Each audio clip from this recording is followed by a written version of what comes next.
भारत और अमेरिका के बीच संबंधों में एक नया इतिहास रचा गया है। प्रधानमंत्री नरेंद्र मोदी के अमेरिकी दौरे के महज 24 घंटे के भीतर भारत को नेटो सम्मान दर्जा मिल गया। ये दर्जा अमेरिका अब तक सिर्फ अपने सबसे करीबी सहयोगी देशों को देता था। इस फैसले के बाद भारत को अमेरिका की एडवांस टेक्नोलॉजी, आधुनिक हथियार और सामरिक समर्थन मिलेगा। लेकिन इसका मतलब क्या है? भारत को इससे क्या फायदा होगा और अमेरिका ने ये फैसला क्यों लिया?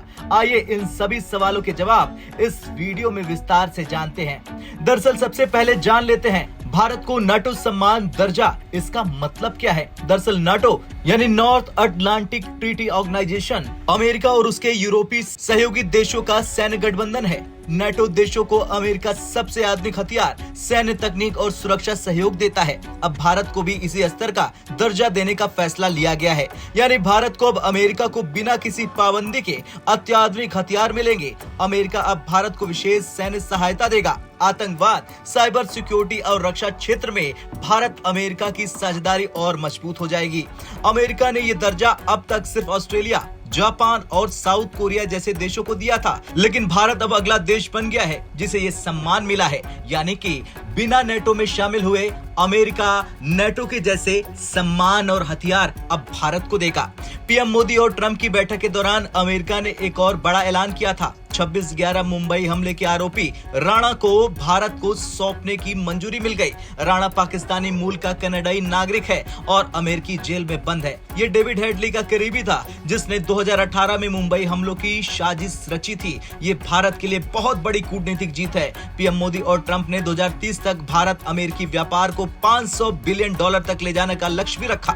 अमेरिका ने भारत को और अधिक तेल और गैस सप्लाई का वादा किया।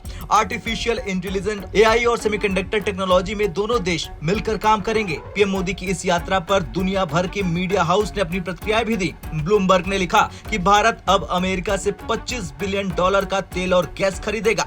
अल जजीरा ने लिखा बैठक में मानवाधिकार और प्रेस की स्वतंत्रता जैसे मुद्दों पर चर्चा की गई। तो वहीं एएफपी ने लिखा कि ये फैसला चीन की बढ़ती ताकत को संतुलित करने के लिए लिया गया। तो वहीं सीएनएन ने लिखा भारत अमेरिका से आयात पर 99.5% टैरिफ लगाता है, जबकि अमेरिका सिर्फ 3% टैरिफ लगाता है। खैर, पीएम मोदी का ये अमेरिकी दौरा भारत के लिए ऐतिहासिक साबित हुआ है। नेटो के समान दर्जा मिलने के बाद भारत को दुनिया की सबसे ताकतवर टेक्नोलॉजी और हथियारों तक सीधी पहुंच मिल जाएगी।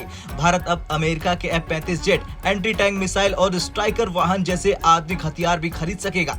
मुंबई हमले के मास्टरमाइंड राणा का प्रत्यर्पण भारत के लिए बहुत बड़ी जीत है। भारत और अमेरिका $500 बिलियन के व्यापार लक्ष्य पर काम करेंगे। अब आपको क्या लगता है, भारत को अमेरिका के इतने करीब जाना चाहिए? क्या F-35 खरीदने से भारत की सुरक्षा और मजबूत होगी? हाँ या ना में कमेंट कर जरूर बताएं। ब्यूरो रिपोर्ट, भारत तक।